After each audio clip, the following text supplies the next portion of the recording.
오스왈드 챔버스의 주님은 나의 최고봉이라는 묵상집 제목에서 하나님과 함께 혼자 있어 본 적 있는가? 라는 질문을 던진 게 있어요. 하나님과 함께 혼자 있어 본 적 있느냐? 라는 겁니다. 우리가 처음 믿음 생활을 하면은 신앙에 대하여 별로 신경 쓰지 않습니다. 그냥 자기를 전도한 사람이 데리러 오기를 바라고, 교회에서는 자기를 잘 대접해 주기를 바라고,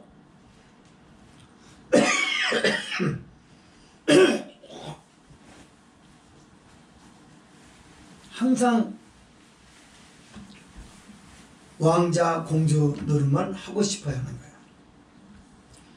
근데 어느덧 은혜를 받고 시간이 차츰 지나게 되면 그때는 신앙에 대한 관심을 이만큼 갖습니다.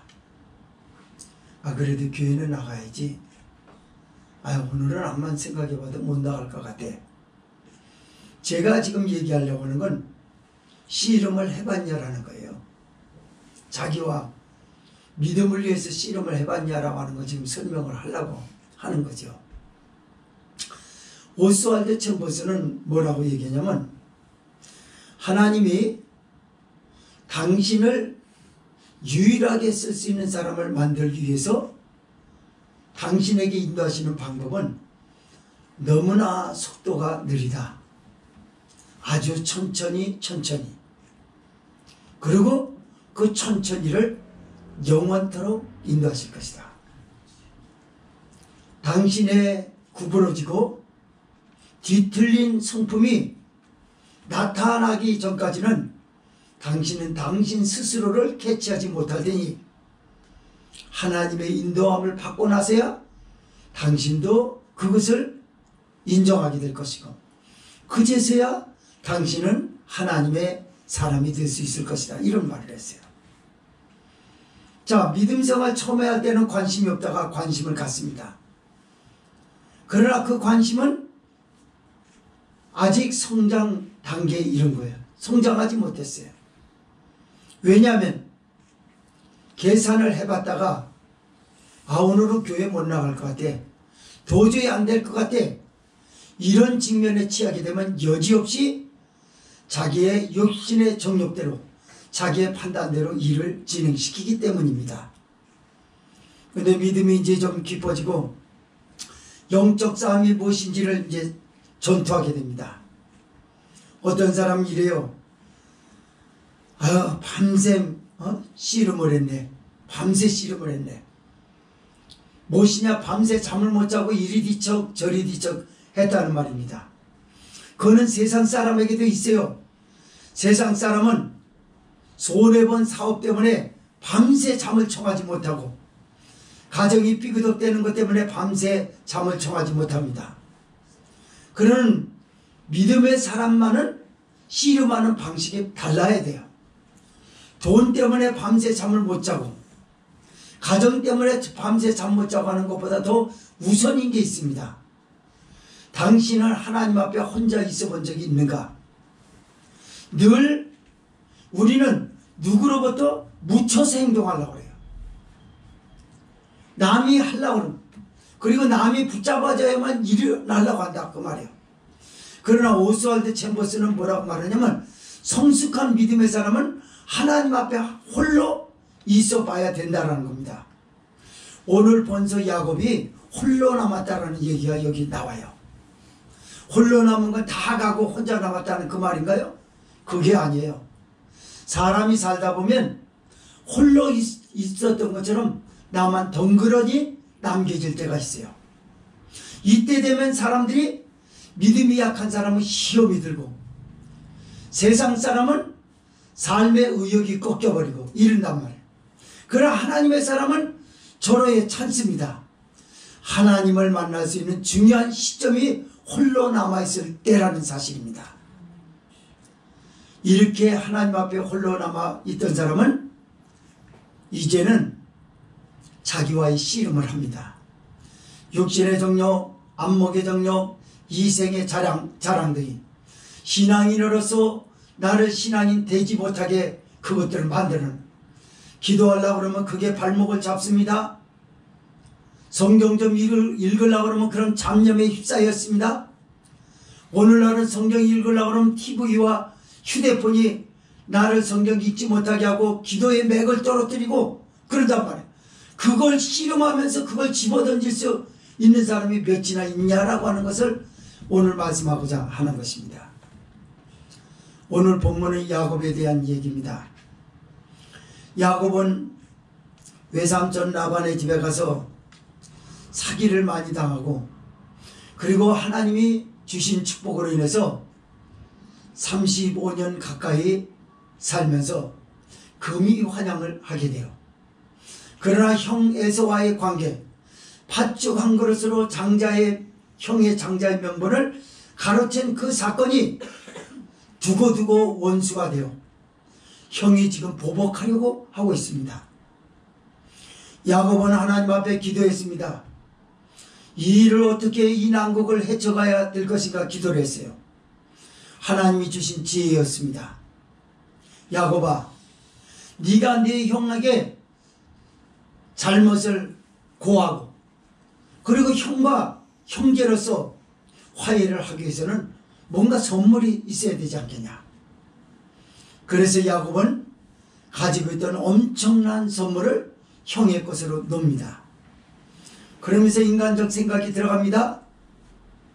만약에 형이 나를 죽이고 싶어하는 보복심 때문에 이 재산은 안 보이고 내 목숨만 노린다고 그러면 내 목숨이라도 살아야 되지 않겠나.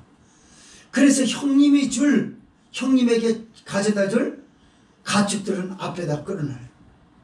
그리고 그 뒤에 자기 자식들을 놓고, 그리고 자기는 안으로 들어가 있습니다. 그래서 자기라도 살아야 된다는 거죠. 이때 야곱이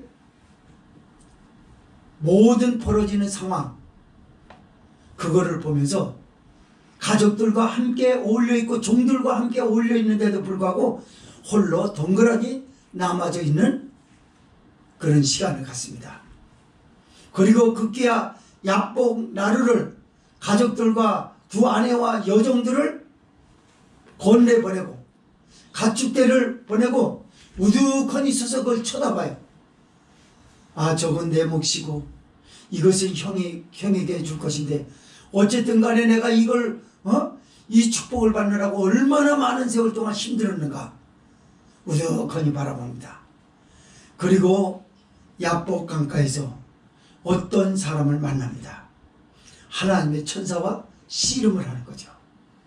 오늘 이런 말씀이 2025년을 살아가려는 저와 여러분에게 나태한 것을 모두 내려놓고 하나님 앞에 씨름하는 성숙한 사람이 돼서, 내가 이제 하나님의 사람으로서 좀 교회에 대해서도 고민해 봐야 되고 나에 대해서도 고민해 봐야 되고, 그런 성숙한 고민이 정말 거룩한 씨름이 돼서 다시 한번 저와 여러분이 육신적으로 대단했던 강한 힘이 절뚝거리며 거룩한 사람으로 다시 태어나기를 기대하면서 오늘 말씀 두 가지로 나눠서 보도록 하겠습니다. 첫째로 21절에서 27절은 야복강가에서 하나님의 천사와 씨름한 야곱을 말하는 것이고, 두 번째 28절에서 31절은 하나님과 겨루어 이긴 야곱의 몸에 나타난 표징이 소개되고 있습니다. 21절에서 27절 읽습니다. 시작. 그의 물은 그의 앞서 행하고 그는 무리 가운데서 경야하다가 밤에 일어나 두 아내와 두 여종과 11 아들을 인도하여 야복 나루를 건널세 그들을 인도하여 시내를 건네며 그 소유도 건네고 야곱은 홀로 남았더니 어떤 사람이 날이 새도록 야곱과 씨름하다가 그 사람이 자기가 야곱을 이기지 못함을 보고 야곱의 환도뼈를 치매 야곱의 환도뼈가 그 사람과 씨름할 때 위골되었더라.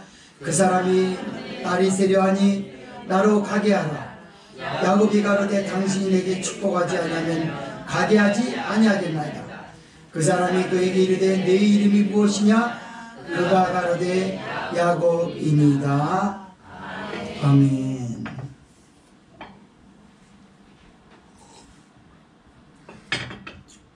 우리가 여기 지금 성경 방금 읽었던 것처럼 21절에 보면 그의 인물은 그의 앞서 행하고 그는 무리 가운데서 격려하다가,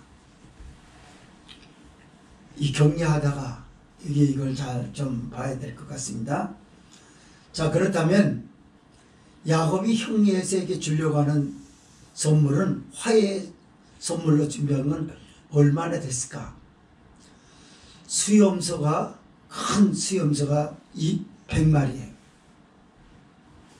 그리고 수양이 100마리였어요. 그리고 암염소가 20마리.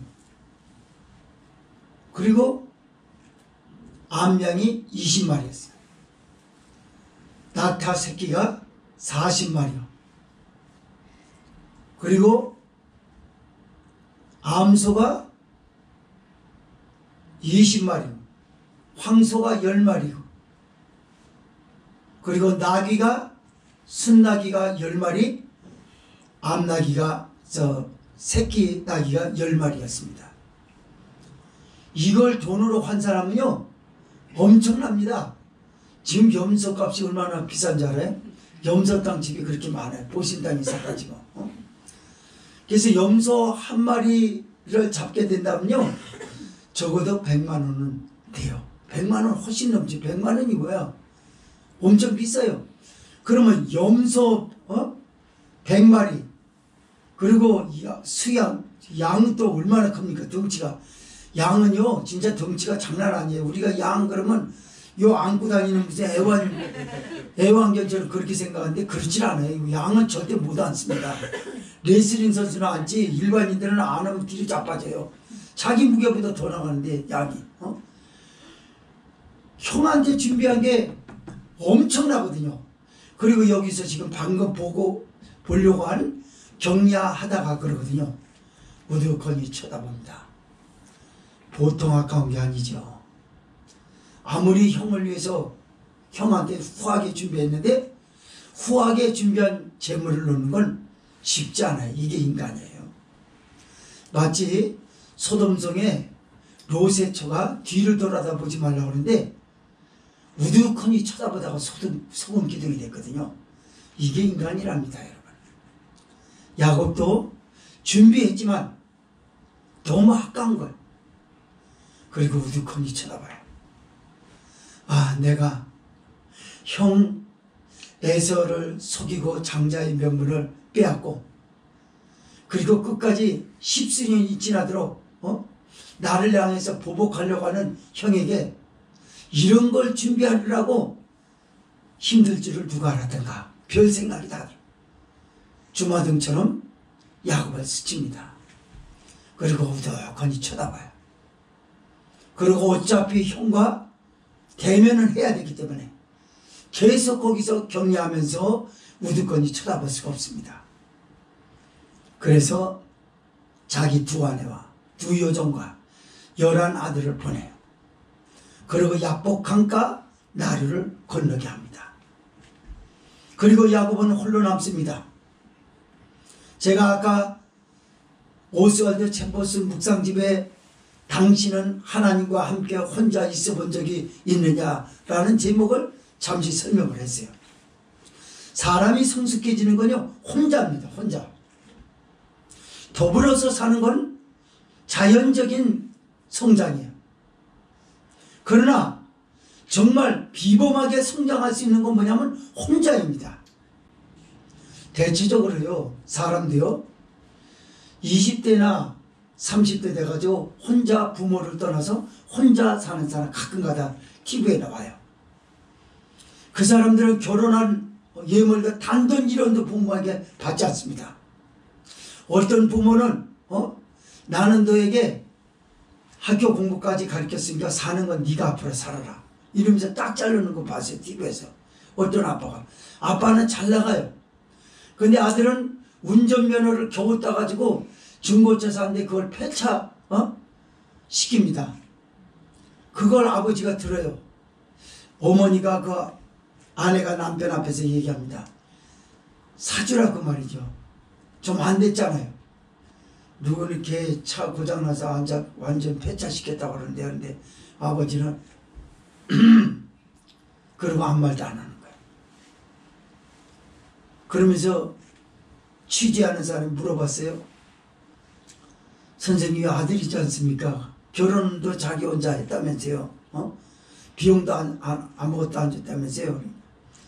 아니, 다 큰 자식을 내가 뭐 언제까지 뒤치다거리를 해줘야 되냐고. 나도 걔한테 더 손 벌릴 의사가 없다고. 자기가 스스로 알아서 살아야지. 아들한테 물어봤어요. 차 구입하기로 했어요. 그래서 요즘 돈이 안 돼가지고 그 차 사기는 어려울 것 같습니다. 그래서 오토바이 준 거 누가 준 거 그걸 타고 다닌대요. 근데 그것도 다 돼서 부룩부룩 하면서 시동도 잘 안 걸린다고 그러더라고. 아버지한테 서운하지 않으세요? 그러니까 아니요. 난 그 아들이 참 멋있더라고요. 아버지한테 서운하지 않느냐 그러니까 그렇지 않다는 거예요. 내가 여기서 우리 아버지가 얼마나 힘들었을까라고 하는 걸 배웠다는 거예요. 그 삶에서. 부모는 그냥 부모가 되는 게 아니다라는 거죠. 그러나 나는 우리 부모라고 하는 자리에서 멈추지 않고 부모보다 월등한 부모가 되기 위해서는 아직도 내가 힘으로 이겨내야 할 일들이 너무나 많더라고요. 너무 자랑스럽습니다. 요까지만 얘기해요. 혼자 홀로 남겨둔 시간, 이 시간은 참으로 복돼요. 사람들은 홀로 남는 것을 싫어합니다. 홀로 남는 시간에는 하나님을 만나는 시간인데도 불구하고 홀로 남는 걸 싫어해서 실족하고 시험 들고 더 이상 못할 것이라고 나약한 모습을 보여주기도 합니다. 야곱도 지금 홀로 남았습니다. 야곱도 아까 얘기했죠. 형님에게 화해의 가축으로 준비했던 것이 형에게 주려고는 했지만 아깝단 말이죠. 그게 인간이에요. 그럼 홀로 남는 시간에 혼자 있고 싶어 하겠습니까? 그렇잖아요. 야곱은 자기 가족들 중에 혼자였고 나중에는 가족들 전체가 보이지 않는 것으로 작별을 했어요. 이젠 다시 못 만날 수도 있습니다. 그게 야복강가요. 그리고 야복강가에 남았습니다. 그리고는 어떤 사람과 만납니다. 그 사람이 만나자마자 야곱을 잡아가지고 넘어뜨리려고 하는 거예요. 성경에서는 여기서는 씨름하다라고 하는데요. 여러분 이 씨름이 얼만큼 대단한지 보세요. 이 씨름이라는 걸 히브리어 원어로 우리말로 직역하면요. 먼지를 일으키다라는 말입니다. 그러나 야곱이 있는 것은 여기 강가예요. 야복 강가는요. 크고 작은 돌과 바위 같은 것들이 있어요. 그래서 강물이 흘러내리면서 그걸 치는 바람에 물보라가 일으켜요. 그래서 주변은 목축업으로 적합한 지역이기 때문에 수분이 좀 어느 정도 있습니다. 먼지 나지 않아요. 그러나 수분이 속까지 들어간 건 아니에요. 비가 아니기 때문에. 그래서 격렬하게 어떤 전투를 일으키면서 땅이 패야만이 먼지는 일어날 수가 있어요. 야곱이 하나님의 천사와 씨름한 것이 그만큼 격렬하다라고 하는 것을 표현하기 위해서 주변 배경을 여러분에게 설명을 했던 거예요. 사랑하는 성도 여러분, 야곱은 이때 격렬한 씨름을 합니다. 그리고 죽기 살기를 덤빕니다. 여기서 자기가 살아남아야 된다라는 의지 하나를 가지고 지금 하나님의 천사와 씨름하고 있어요. 성령이 오늘 저와 여러분에게 말씀을 합니다. 너는 지금까지 믿음 생활하면서 네 스스로와 얼만큼 싸움을 벌여왔냐고. 너를 발목 잡으려고 하는 네 친구나 네가 그렇게 좋아하는 스포츠나 네가 좋아하는 오락이나 네가 좋아하는 휴대폰과 얼만큼 씨름을 해봤냐. 네가 그렇게 좋아하는 쇼핑하고 얼만큼 씨름해봤냐. 네가 좋아하는 음식 때문에 얼만큼 씨름해봤냐. 하나님의 사람으로 발목 잡으려고 너를 붙들고 있는 것들이 얼마나 많냐. 씨름할 생각 없이 그냥 씨름을 하지 않으면요 그냥 상대에게 넘어지는 거예요. 휴대폰이 나를 갖다 mes다 꽂아버립니다. 유도에서 한판승 알죠? 유도에서 한판승. UFC에서 이걸로 관자놀이 이거 스치고만 지나가도 그냥 사람 이러면서 풀려가지고 나가 자빠져요. 휴대폰이 여러분 관자놀이를 이때까지 쳤어요. 그래서 이렇게 해가지고 자빠져가지고 휴대폰에 빠져있어요. 어떤 사람이 TV에 맞아 나가 떨어졌어요. 어떤 사람은 여행에 가서 나가 떨어졌어요. 어떤 사람은 쇼핑한테 씨름도 해보지도 못하고 한 방 맞고 급소 맞고 그냥 기절 초풍했어요. 그러고 나서 그거에 끌려다녔어요. 언제? 지금까지 지내온 시간들이 그랬어요. 성도 여러분, 신앙은요, 홀로 자기가 신앙에 대해서 고민을 해봐야 되고, 고민할 줄 아는 사람만이 씨름을 합니다. 낙심을 하는 사람은 씨름할 수가 없습니다, 여러분. 이미 꺾인 거예요. 그건 패배를 의미하는 말입니다. 신앙에 대해서 여러분은 잘 생각해야 합니다. 지금은 믿음의 사람으로서 바르게 살지 않으면 안 될 정도로 지금은 많은 것들이 우리의 신앙을 앗아가버려요. 오늘 새벽 예배 때도 말씀을 드리지 않았습니까? 신령과 진정한 예배가 잊어버린 지 오래됐다고. 예수님 앞에 가면은 너 그때 뭐 했냐라고 왜 그렇게 했냐라고 물어보면 할 말이 없는 것들이 너무 많아요. 성령이 지금 말씀합니다. 참복된 교회 목사야, 너는 너와 얼마나 많은 씨름을 해봤냐? 너희 교우들은 얼마나 씨름을 해봤냐? 너희 교회가 장차 이 험난한 죄악된 세상을 헤쳐나가기 위해서 얼마나 고민을 해보고 씨름을 해봤냐? 하나님 앞에서의 거룩한 독백, 경건한 독백은 그냥 이루어지지 않아요. 어디도 굴러먹다가 와가지고 와서 그게 독백이 아니에요. 독백은 씨름한 자의 권리입니다. 주님을 대면하는 걸 씨름한 자의 권리라는 걸 여러분은 알아야 할 겁니다. 주님, 내 몸이 약해서, 내 육신이 약해서 육신의 정욕, 안목의 정욕, 이생의 자랑에 먼지를 묻히고 회개할 생각 없고 그러다가 교회에 겨우 들어오니까 그제서야 생각이 나서 주님 제가 왔습니다. 이거는 지나간 때가 족한 거예요. 베드로전서에서 베드로 사도가 성도들에게 외칩니다. 너희가 정욕으로 있었던 지나간 때가 족하도다. 무엇이 부족하여 아직도 거기에 전전긍긍해서 매어 있느냐? 여러분, 씨름하는 자가 위대한 승리자가 될 줄 믿습니다. 씨름을 하세요. 게으름과 씨름을 하세요. 나태함과 씨름을 하세요. 육신의 정력, 안목의 정력, 이생의 자랑에서 유난히도 약한 것과 씨름을 하세요.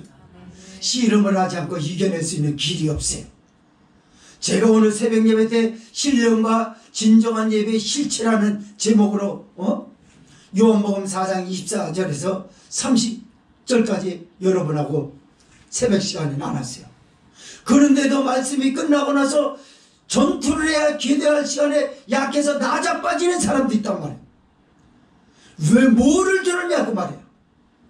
여러분 어떤 목사님은요, 제가 여러 번 얘기했지만 기도를 하려고 그러는데 매일 그런 게 아니라 어느 날 잠이 쏟아져 미치겠더래요. 5분을 기도를 못하겠더래요. 유난히 그렇게 졸리더래요.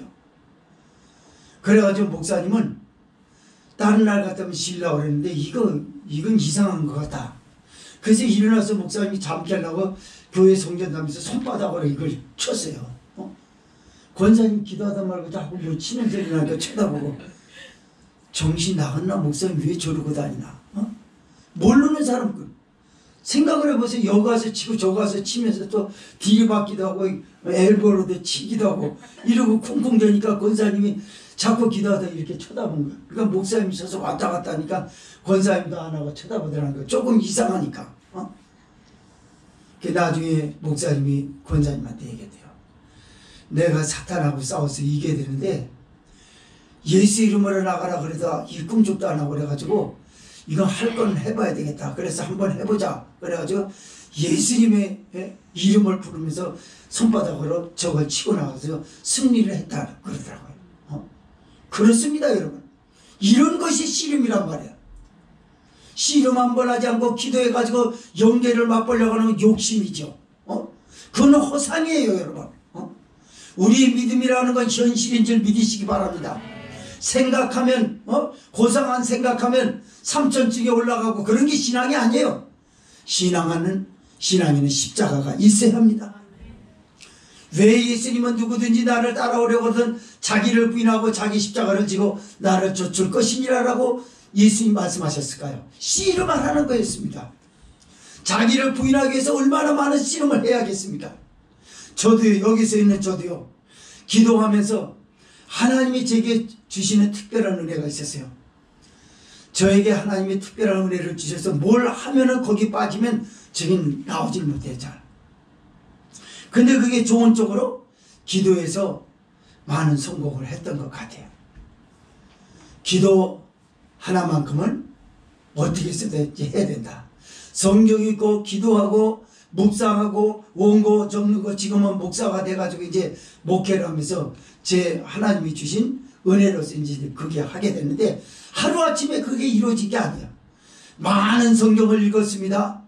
성경을 무슨 소설책 읽듯이 넘어간 적 없었어요? 성경 지금도 암송을 많이 하고 있습니다. 그리고 성경 읽었던 거를 지하철 타고 다니면서도 생각을 합니다. 심지어 잠자면서도 설교를 합니다. 하루아침에 된 게 아니라 그 말이에요. 그걸 이루려고 해서 내 나름대로 무수한 씨름이 있었어요. 성경이 읽다가 왜 졸지 않은 적이 어디 많은 날 있었겠어요? 좋은 날도 있었죠. 그러나 무슨 일이 있어도 읽어야 될 성경을 읽어야 했던 것입니다. 기도도 마찬가지예요. 기도도 반드시 해야 된다는 겁니다. 그런데 사탄은요, 사람을 나약하게 만들려고 기도할 시간에 피곤을 주면 아예 싸워보지도 않고 포기하는 사람이 있어요. 그건 증거입니다. 그런 사람이 신령과 진정한 예배를 드릴 수가 없어요, 여러분. 하나님을 만날 수가 없습니다. 그 사람 일평생 그 방식대로 간다면 여호와 하나님 앞에서 독백이라는 건 그 사람에게 잘 주어지지 않습니다, 여러분. 야곱은 격렬한 씨름을 해서 이겼습니다. 제가 자주 쓰는 표현 중에서 이건 신사적으로 타협하는 씨름이 아니었어요. 실경이를 버리는 게 아니었어요. 난 못하겠다, 난 못하겠다.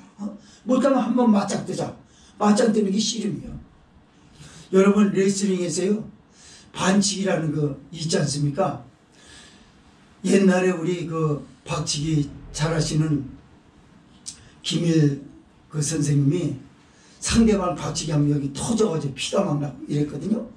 그러면 박치기를 하는데 받쳐서 피나는 걸로 상대는 끝나냐? 아니에요. 맥주병 따는 병따개 오픈인가 그걸 여기 숨기고 와요. 그 쇼긴 약간 쇼죠. 그 모르겠어요. UFC 선수들 보면 검사할 때 보면 이거 마우스피스에 뭐 물었을까봐 이해하라고 합니다. 그걸 다 쳐다보거든요.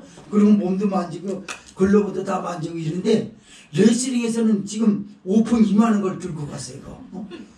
어떻게 가져갔는지 모르지만 여기서 꺼내요. 그래가지고 상대방을 찌릅니다. 그래야지 여기 피 터지고 의자로 내리치고 사람을 잡아다가 그 저기 탁자에다가 집어 던지고 이렇게 하거든요. 거기서 죽고자 하는 의미가 뭐죠? 반드시 이겨야 된다는 거죠. 신사적인 씨름 갖고는 안 돼요. 성경 읽을까? 안 하는 것보다는 낫죠. 다음에 읽어. 아니야, 한 장이라도 읽어야 돼. 시간은 자꾸 흘러갑니다. 여러분 얼마나 어리석은 짓인 줄 아세요? 그러고 다음에 읽어. 반장만 읽을까? 3절만 읽자. 3절 읽어. 안 읽는 것보다 낫죠. 그러나 그건 증거입니다. 그건 씨름이 아니에요. 씨름은 뭐가 씨름입니까? 무슨 일에서도 목에 칼이 들어와도 이것만큼 양보하지 않겠다. 그게 성경이 읽어나가요. 내가 기도는 어떤 것과도 타협하지 않겠다. 기도로 씨름하십시오. 바로 야곱을 향한 하나님의 천사의 씨름은 성령이 저와 여러분에게 그런가? 넌 하나님을 만나기 위해서 너와 좀 씨름을 좀 해보라는 거죠. 넌 너무 너에 대해서 관대하지 않느냐? 너무 타협적이잖아. 너무 신사적이잖아. 할까 말까? 아예 다음에 할까? 그렇게 가지고 어떻게 하려고 그러냐? 싸워라 싸워. 반칙을 써라. 반칙이 뭐죠? 남들 보는 앞에 비정상적인 거. 아까 어떤 목사님 기도할 때 졸리니까 이게 쳤다고 그랬죠. 그 반칙이에요. 그냥. 자기 자신에게 반칙입니다. 졸음이 오면 자기를 쳐서라도 깨워야죠. 가장 중요한 시간에 영계를 뚫고 주님을 만날 수 있는 귀한 시간에 씨름을 한번 버리지 않고 어떻게 그 일을 성취할 수가 있겠습니까? 그러나 야곱은 씨름을 했습니다. 그리고 하다가 나중엔 하나님의 전사가 그 사람의 환도뼈를 내리쳤습니다. 환도뼈는 인공적으로 보면, 인공학적에서 보면은 여기 허벅지 위에 뼈라고 이렇게 돼 있어요. 정확한 건 저는 뭐 전문의가 아니기 때문에 모릅니다. 하여튼 그렇게 나와 있더라고요. 근데 환도뼈가 왜 중요하냐면 환도뼈가 다치게 되면요, 위골되면 힘을 못 씁니다. 야곱은 옛날에는 육으로 하나님을 이겼어요. 그러나 이제 지금은 영으로 이겨가고 있는 과정이 있어요. 영으로 이기기 위해서는 육체를 지탱해 줄 수 있는 가장 핵심 부분이 환도뼈가 맞아야 돼요. 환도뼈가 맞지 않는 사람은 육신의 정욕, 이생의 자랑, 안목의 정욕 거기에 빠져 있어요. 그걸 놓지를 못합니다, 여러분. 육신으로는 대단한 힘이 있는데 영적인 힘은 약한 사람이 있어요. 복음성가 중에 그런 거 있어요. 갑자기 생각이 안 나네. 저거는 생각이 나는데 가사가 잘 안 떠오르네. 혼자 걷고 싶어요, 그런 거 있잖아요. 맞아요. 혼자 걷고 싶어요. 기우뚱거리기 싫어요 라고 하지 않습니까? 근데 기우뚱 되려고 하는 것은, 기우뚱 된다는 건 뭘 말하냐면 영으로 말하는데 육신을 얘기하는 건 아니거든요. 육신으로는 많은 사람들이 멀쩡한데 영적으로 기우뚱되고 있어요. 왜냐하면 육신의 힘을 지탱해 줄 수 있는 환도뼈가 너무나 탄탄한 거예요. 그래서 하나님에게 이겨버립니다. 하나님에게 이겨버리니까 하나님에게서 육으로 이기게 되면 하나님과 원수가 되는 거죠. 이제 끝난 거, 하나님 만날 수 있는 게 없어요. 그래서 야곱에게 물어봐요. 과거에는 어떤 사람이냐? 이제 환도뼈를 내리침으로 육신의 사람이 아니라 육의 사람이 돼서 하나님의 전사가 이렇게 묻습니다. 26절 있습니다. 시작. 그 사람이 가로되 날이 세려하니 나로 가게 하라. 야곱이 가로되 당신이 내게 축복하지 않으면 가게 하지 아니하겠는다. 27절. 그 사람이 그에게 이르되 내 이름이 무엇이냐? 그가 가로되 야곱이니이다 라고 합니다. 자, 날이 세려고 해요. 그런데 야곱이 얼만큼 대단하냐면 아직도 하나님의 천사를 붙들고 놓지 않는 거야. 이미 하나님의 천사를 못 이길 것 같아서 꺾어버리지 않으면 안 되겠게 가지고 있는 걸로 그냥 환도뼈를 내리쳐서 위곤시켰거든요. 근데도 야곱은 부여잡고 있어요. 그러면서 묻습니다. 내 이름이 무엇이냐라고 물어봐요. 그 야곱이라고 말합니다. 그 말이 뭘까요? 히브리인들에 있어서 이름은 단순히 이름이 아니에요. 그 사람이 가지고 있는 성품과 기질과 개인적으로 가지고 있는 역량, 모든 것을 총체적으로 담고 있는 게 이름입니다. 내 이름이 무엇이냐? 야곱입니다 라는 말은 무슨 말이냐면, 하나님, 나는 이때껏 누구한테 줘본 적이 없습니다. 뺏겨본 적이 없습니다. 그렇죠? 에서의 장자의 명분 자기 겁니까? 그러나 가지고 싶었던 야곱은 반드시 움켜쥐고야 마는 거예요. 오늘날 수도 없는 사람들이 야곱의 이름으로 살아갑니다. 남의 것을 뺏으려고 그래요. 이 교회가 저 교회에서 양떼를 뺏으려고 합니다. 뺏으려고 혈안이 돼 있어요. 돈을 뺏으려고 합니다. 그러나 실제적으로 이스라엘이라는 이름으로 살아가는 사람은 없는 거예요. 야곱의 이름으로 사는 사람은 많은데 이스라엘로 사는 사람은 없어요. 왜 그럴까요? 아직도 육신이 살아서 환도뼈가 위골될 정도로 씨름할 수 있는 시간들이 없었어요. 성경 읽느라고 씨름을 하고 기도하려고 씨름을 하고 하나님의 사람으로 자기가 사명을 감당하려고 씨름하고 하는 신간들이 없었기 때문에 아직도 여전히 몸뚱아리는 멀쩡하고 영적으로는 병신되고 영적으로는 병들고 약해져 있는데도 불구하고 육신 하나의 기운으로 인해서 영적인 사람으로 오판하고 사는 것이 오늘의 현실입니다. 두 번째 말씀 보겠습니다.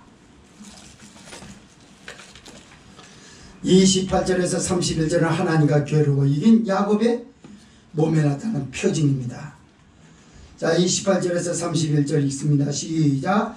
그 사람이 가로되 네 이름을 다시는 야곱이라 부를 것이 아니요 이스라엘이라 부를 것이니 이는 내가 하나님과 사람으로 더불어 겨루고 이기었음이니라. 야곱이 청하여 가로되 당신의 이름을 고하소서. 그 사람이 가로되 어찌 내 이름을 묻느냐 하고 거기서 야곱에게 축복한지라. 그러므로 야곱이 그곳 이름을 부니엘이라 하였으니 그가 이르기를 내가 하나님과 대면하여 보았으나 내 생명이 보존되었다 함이더라. 그가 부니엘을 지날 때 해가 돋았고 그 환도뼈로 인하여 절었더라. 아멘. 하나님, 나는 누구와 싸워서 져본 적이 없습니다.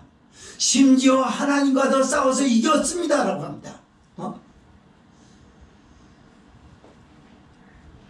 그 이사야 선지자는요, 이스라엘 백성들이 하나님과 싸워서 육으로 싸워서 이겼을 때 뭐라고 표현했냐면 여호와께서 너와 쟁변하시느니라. 쟁변한다고 해요. 쟁변한다는 거 하나님이 심판하겠다는 거. 단순히 다투는 게 아니에요. 논리적으로 어떤 것이 옳고 그름을 따지는 걸 넘어서 심판을 의미해요. 하나님과 쟁변을 남겨놓은 사람들이 많아요. 야곱의 힘으로 살아온 사람들, 자기 인본주의로 살아온 사람들은 하나님과 쟁변해서 멀쩡한 사람이 하나도 없습니다. 하나님 반드시 위골시킵니다. 어떤 사람에게 암병을 탁 줘요. 고치지 못할 병을 줍니다. 어떤 사람은 몸뚱아리가 마비가 됩니다. 어떤 사람에겐 잘 나가던 사람을 하나님의 하루아침에 내리쳐서 없애버립니다. 그 사람에게 있어서 환도뼈는 바로 그 돈이었어요. 바로 그 건강이었어요. 그 잘난 명예였어요. 그 힘으로 살아가는 게 하나님이 자기에게 축복을 줬다고 생각하는 거예요. 여러분, 히브리 사람들이 가지고 있는 성경적 축복하고요, 일반적 축복, 오늘날 교회가 알고 있는 축복은 다릅니다. 오늘날의 축복은 자기가 교회에만 그냥 다닌다라는 이유로 사업이 잘 되고 자녀가 잘 되면 이걸 축복이라고 그래요. 히브리인들은 그렇게 하잖아요. 히브리 사람들의 축복은 뭡니까? 제일 먼저 여호와 하나님과 나와의 관계입니다. 그게 원만한 것을 축복이라고 봤어요. 오늘날 얼마나 축복이란 말을 많이 남용합니까? 야곱의 이름으로 살면서도. 그래서 하나님은 그와 쟁변하시고자 하는 그들을 하나씩 잡아다가 암병으로 치고 돈을 치고 자녀를 치고 가정을 쳐서 위골시켜버립니다. 위골시키지 않으면 안 되기 때문에 하나님을 안 찾아요. 하나님과 원수가 되는.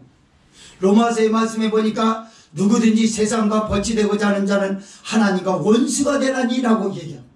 요한이서의 말씀에는 뭐라고 말씀하고 있냐면 누구든지 하나님을, 세상을 사랑하는 자는 하나님의 사랑이 거기 없다라고 말씀을 했습니다.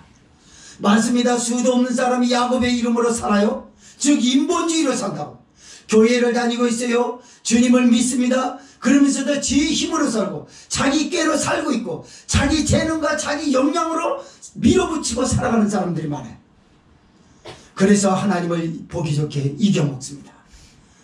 내가 하나님이 교회 가서 말씀을 들은 게 무슨 큰 의미가 있냐. 의미는 있다 할지라도 초체적 의미는 내가 의미다. 모든 대안은 내게 있다. 모든 판단은 내게 있다. 내가 하고 싶은 걸 하는 거예요. 아직도 육신의 정욕, 안목의 정욕, 이생의 자랑에 빠져서 말입니다. 그리고 그냥 성전에 와서 찬송만 부르면 되는 거예요. 기도만 하면 되는 거예요. 예배에 참석했으면 되는 거야라고 생각하고 삽니다. 그 사람을 향해서 하나님은 쟁변하시겠다고 그래요. 이사야 선지자. 그러나 야곱은 씨름을 했습니다.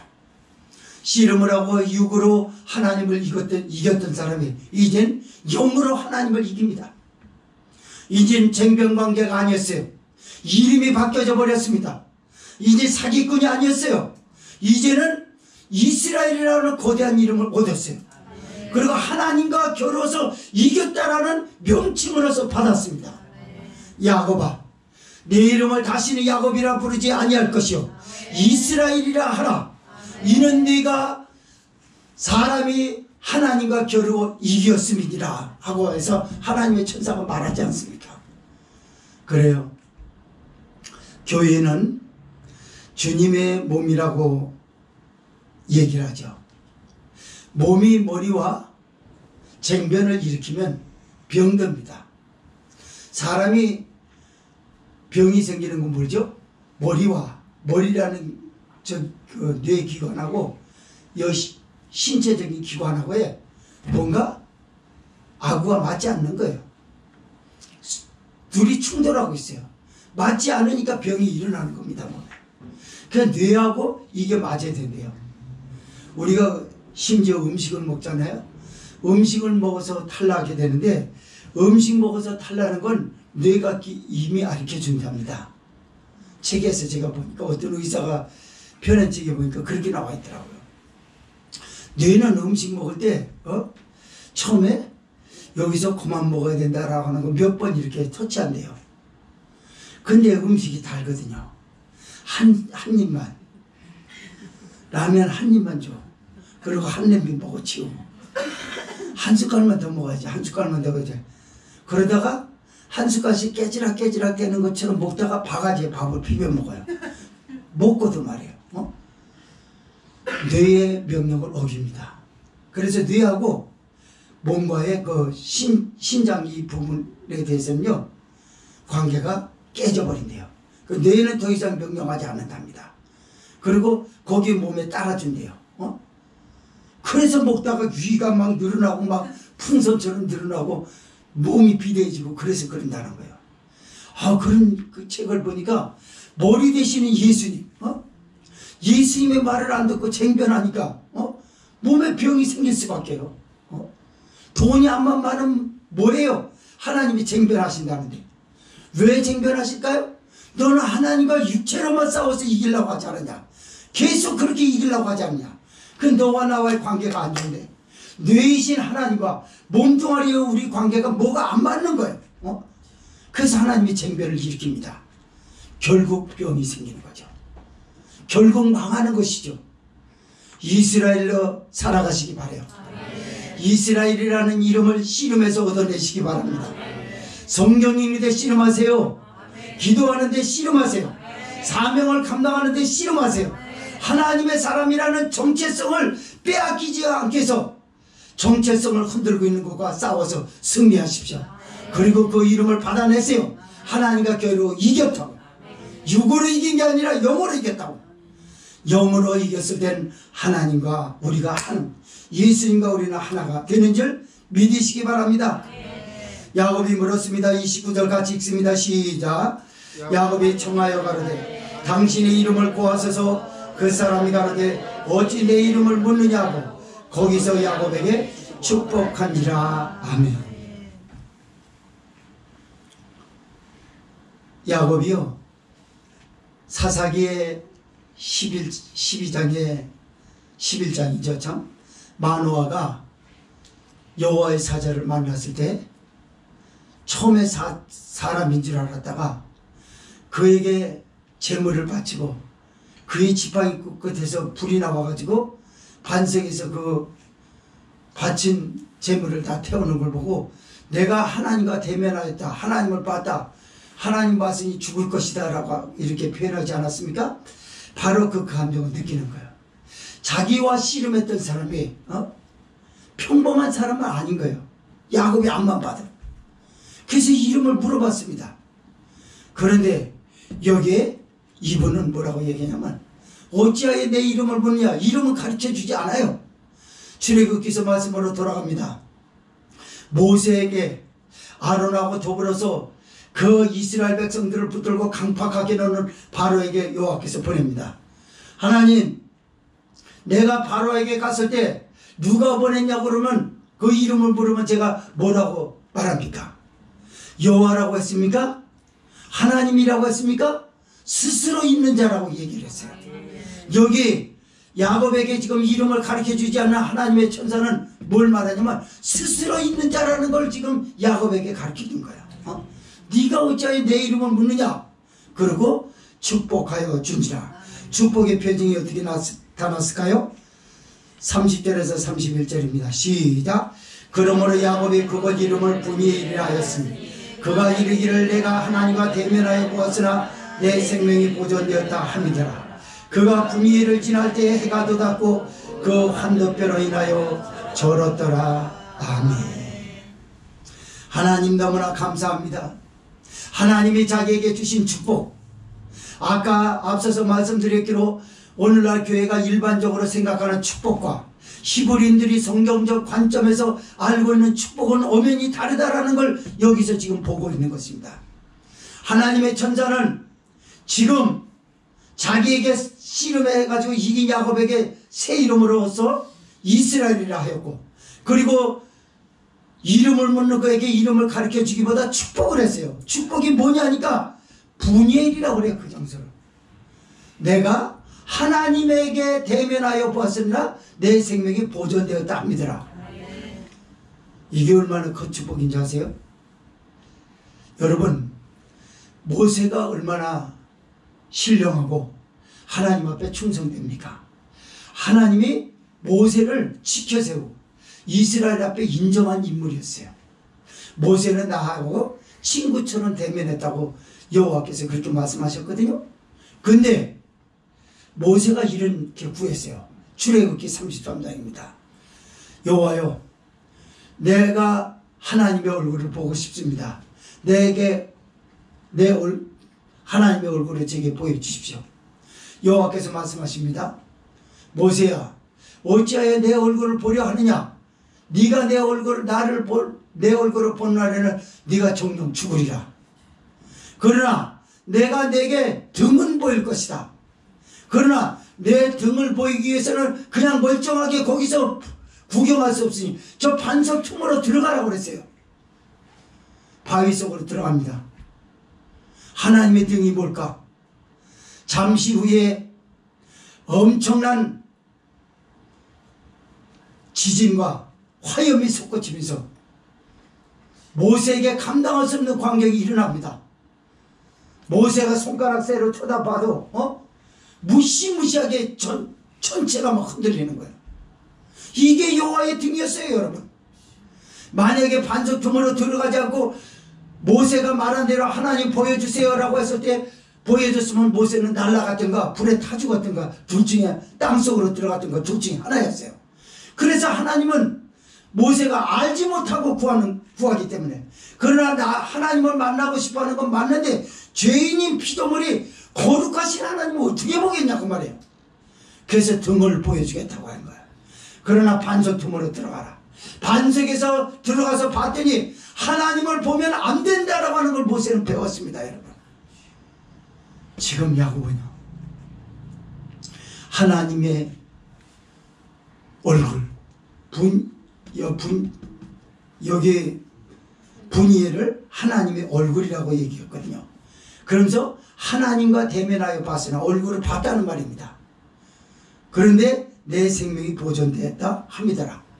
내가 하나님을 만나고 나서 죽지 않고 살아있다. 이것은 오늘날 예수님께서 육체로 오셔서 인류의 죄를 대속하시기 위해서 육신의 몸을 입고 오실 것이라고 하는 하나님의 시나리오 가운데 특별히 야곱에게 보여줬던 구속사적인 계획을 말씀한 줄 믿으시기 바랍니다. 맞아요. 예수님이 아니었으면, 예수님이 이 땅에 오시기로 하나님이 그 시나리오에 없었다고 그러면 야곱은 죽었을 것입니다. 또 하나님은 그렇게 무모하게 구하는 야곱에게 하나님이 덜커덕 대면하시지 않았을 거예요. 그러나 육신의 몸을 입고 하나님의 아들 그리스도가 이 땅에 대속 죽음을 당하시고 아담의 후예들을 모두 구원하시켜서 오실 것이라는 계획하에 구속 섭리하에 이루어진 사건으로서 하나님이 중대 발표를 한 예인 줄 믿으시기 바랍니다. 그리고 진짜 축복을 받았다는 표징이 몸에서 나타났어요. 31절 읽습니다. 시작. 그가 분이를 지날 때 해가 돋았고 그 환도뼈로 인하여 절었더라. 아멘. 똑바로 걷고 싶어요 주님. 아까 제가 그렇게 말했잖아요. 야곱은 육신의 정욕, 안목의 정욕, 이생의 자랑이 그렇게 낯섭니다. 형 에서에게 준 화해에 선물로 준비하는 것도 자기 목에 비하면 아무것도 아닌데 그게 아까워서 그랬는데 이제는 기억이 없어요. 환도뼈로 인하여 절었더라가 그겁니다. 이제 그 눈이 야곱이 아니에요. 이제 눈은 이스라엘이 됐습니다. 이스라엘의 눈을 가지십시오. 이스라엘의 눈을 갖게 되면요 제일 먼저 위대한 분이 예수님이에요.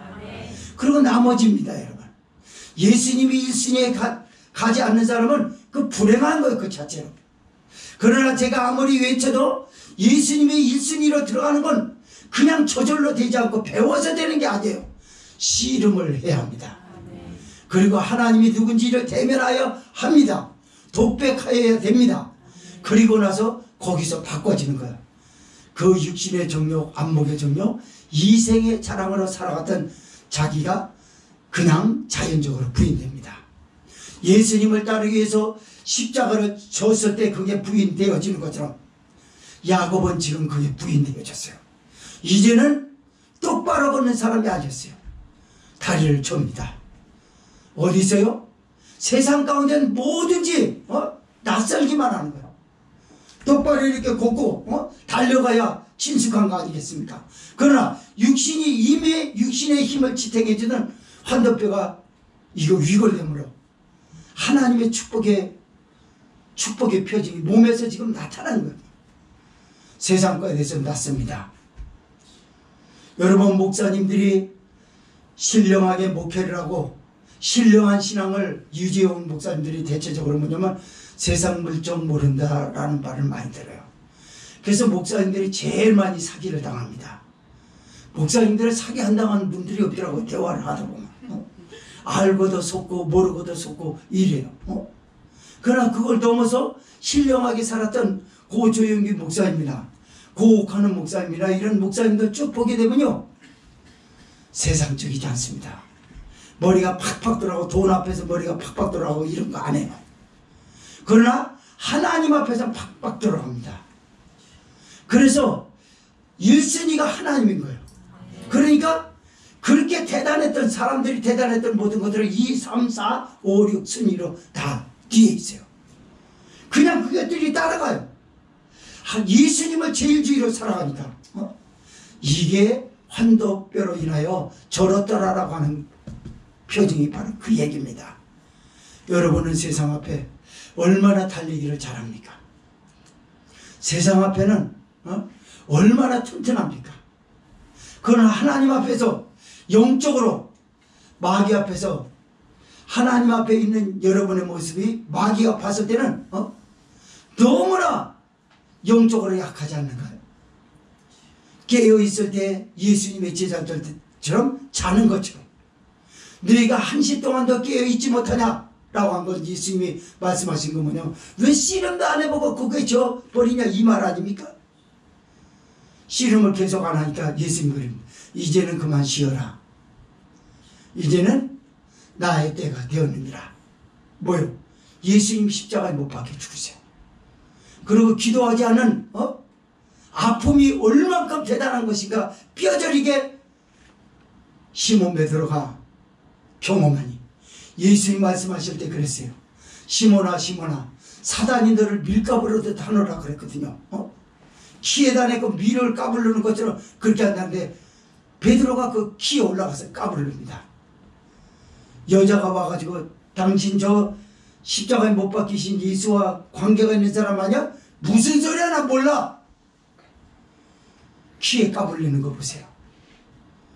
어떤 남자가 가가지고 당신이 그 사투리를 보니까 거기 사람들 맞는 것 같은데? 아니야 나는 내가 그 사람 알아들으면 차라리 저주하였겠노라. 이게 사단 밀가부로도 했던 거예요. 한시 동안도 깨우쳐 씨름하지 않았던 결과가 그거였어요. 성도 여러분, 말씀을 결론 맺습니다. 올 한 해 2025년 된 여러분이 하나님의 사람이 되기 위해서 발목을 잡으려고 하는 모든 것과 씨름을 하세요. 오늘부터는 여기서 휴대폰을 못합니다. 집에 돌아가서 하세요. 자기 중대한 사업과 관계되어 있는 걸 빼놓고는 다 내려놓으세요. 거기에 해당되는 그런 것도 안 돼요. 지금 당장 그걸 못하면 밥을 못 먹겠다라고 하는 거 빼놓고 휴대폰 누구든지 들여다보지 마세요. 여기서 토스하는 거 사모님 하지 마세요. 하시면 내 휴대폰도 때려 부실 것입니다. 다 필요 없어요. 하나님 앞에서 뭔가 좀 결단하는 걸 보여줘야지. 교회 안에서도 결단이 없고서 어디서 결단이 있겠어요. 그래서 올 한 해 이런 각오와 다짐이 우리 참복된 교회 저와 여러분에게 있음으로 인해서 신령과 진정으로 예배드리는 교회, 하나님이 함께하는 회복된 교회, 하나님이 주신 평안, 하나님이 주신 치료, 하나님이 주신 소망 마음껏 이루어 가시기를 주의 이름으로 부탁을 드립니다. 동성으로 기도합니다.